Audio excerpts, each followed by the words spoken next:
माँ मंगलांक 10ମ वार्षिक सांस्कृतिक महोत्सव समारोह रे पालित। टांगीचौतार ब्लॉक अंतर्गत कन्हईपुर ग्राम पंचायत भगतपुर ग्रामर आराध्या देवी माँ मंगलांक चंडी यज्ञ वार्षिक उत्सव महासमारोह रे पालित हो जाइछि। सकाळु मंगला साहिर श्रद्धालु माने कलश यात्रा रे सामिल होइतले। एहा परे सूर्य पूजा गो पूजा पर यज्ञ कार्य आरंभ होइतला। अपराह्न रे संकीर्तन मंडलिक वाद्यर ताले ताले पूर्णाहुति कार्यक्रम समापन होइतला। विशिष्ट पुरोहित अक्षय पाढ़ी मंत्र उच्चारण रे मां को पूजा कार्य सुरुखुरु रे होइतला। संध्यारे अनुष्ठान सभापति अक्षय कुमार पारी पौरोहित रे मुख्य अतिथि भाव टांगी सालेपुर जनप्रिय विधायक प्रशांत बेहरा जोग देइथिले।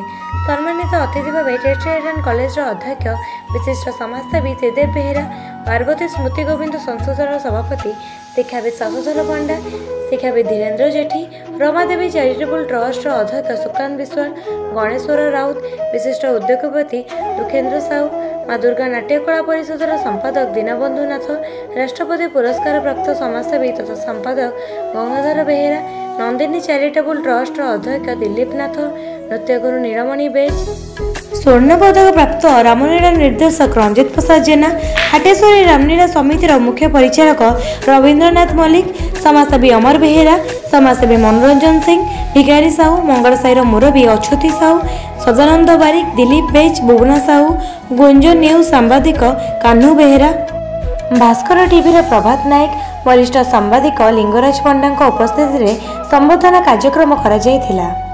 एहापरे माँ मंगला सांस्कृतिक पूजा कमिटी तरफ भजन भित्तिक प्रतियोगिता कार्यक्रम अनुष्ठित होता।